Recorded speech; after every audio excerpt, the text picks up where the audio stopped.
Hey y'all, it's your girl Miss G, and you know what time it is. It's G time. It's time to get up, get active, and get it together. I haven't done a Talk About It Tuesday in a while, so I'm here to take it back and talk about it on this Tuesday. Can we talk about it? So let's start. Social media is loud right now about a dress. Y'all know the dress. And while people are debating fabric, fit, and appearance, real life issues are still happening. What people are reacting to isn't just a dress, it's not just about the dress. This is what we call projection. Dr. Bryant's dress is a classic example of how surface level distractions pull attention away from real pain. Women's bodies become easy targets for moral outrage. Somebody always got something to say. Judgment becomes a substitution for self-reflection. Everybody that got something to say about this dress, how about we just put the mirror right here? Isn't it something you can talk about within your own self? This should not have been something that has been so big and it made it to all these platforms. A dress? So I want to introduce a mental lens called D.R.Es.S. D.R.E.S.S. Direct real energy somewhere serious. This is not serious. Now, I'm not saying that women's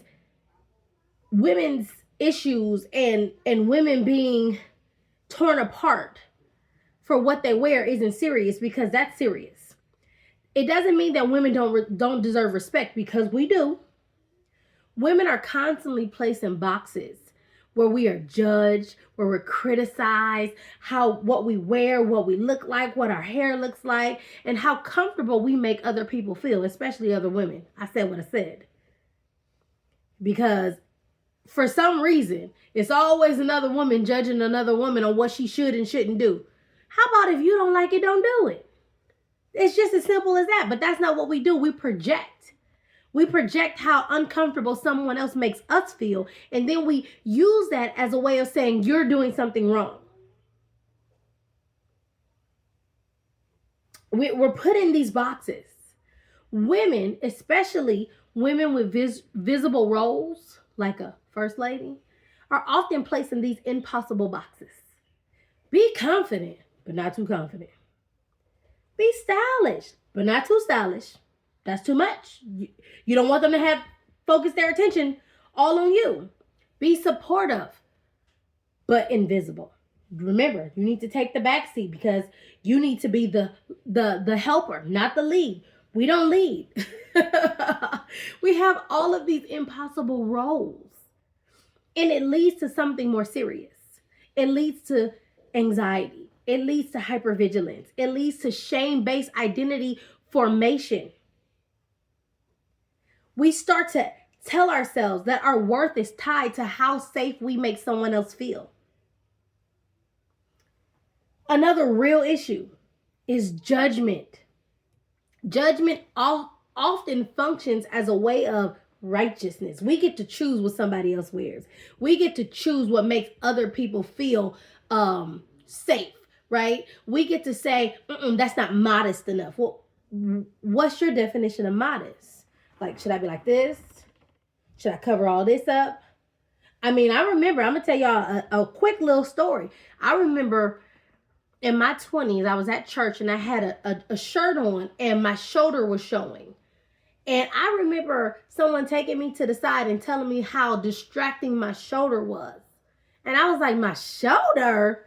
Like, I was literally dressed from neck on down, and that little peekaboo shoulder came out. And I was like, are you serious? Really? I can't even tell you what the message was about that day, because I was so pissed off. I was like, really, bro? Really? My shoulder distracted you? Well, did you look at my face? Because, I mean, you could have said that was a distraction and I would have believed you.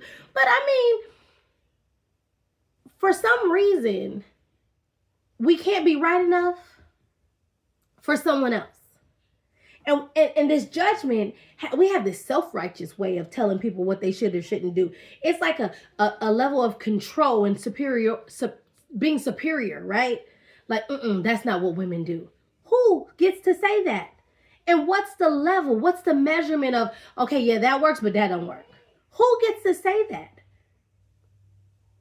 We use our own judgment as a way of telling others what to do without actually self-reflecting on our own stuff.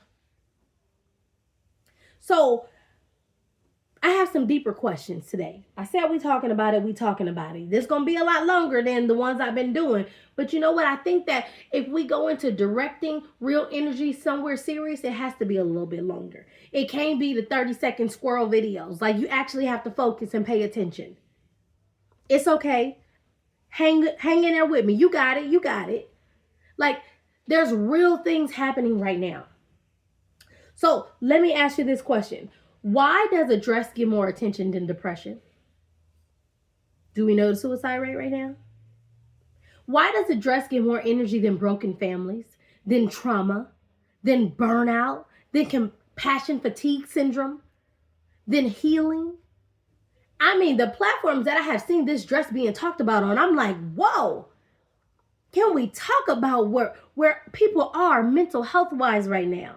Can we talk about how hard 2025 for people? Because as a mental health provider, let me tell you, I have heard how hard it is. I have lived how hard it is. And yet, the buzz is on a dress. Direct real energy somewhere serious. How does that dress impact anybody's life? Even if you didn't like the dress, what did it do for your life that day? How did it impact you that day? Not liking it. You know, when I don't like something, like let's say I'm scrolling and I don't like it, guess what I do? I keep scrolling. I be like, oh, I didn't like it. Next. No, we're like, squirrel, I want to talk about it. And yet something real is happening on the other side. Nah, I don't really want to focus my attention there. From a mental health perspective, hyper-focusing on appearance is often displacement. We are redirecting unresolved emotions and using easier targets like a dress to talk about. So before we pile on, let's pause and ask ourselves, is there somewhere else my attention belongs? Can I redirect real energy somewhere serious in my life? Because when I redirect energy somewhere serious, I can move from judgment to growth. I can move from distraction to healing. I can move from noise to purpose. You have the power to create change. What are you talking about today? And is it really important to where you want to go in life? If it's not, redirect the conversation, because I'm sure there's something else you could do. You have the power to create change. Thank y'all for sticking with me today. Let's talk about it. Go ahead. Tell me your comments in the comment section. What do you think about this? You want to know my opinion of the dress? Why? Why does my opinion have any leverage? Or what does my opinion do about it? Like, what does my opinion say? Who am I? Who am I if I like it or don't like it? What does it really do for the culture? What does it do for society? What does it do for mental health? What does it do? I tell you anyway, though, I thought it was cute. I was like, get it, girl. But again, I don't feel no type of way. It didn't make me uncomfortable. I was like, oh, I like that. That's cute. I didn't have an opinion on whether or not it was right or wrong because I don't care. Seriously. I got other things to think about. But when it comes to how we treat women, that's what I care about. Like, come on. We can never be good enough for anyone. So just focus. Direct real energy somewhere serious. Let's talk about it.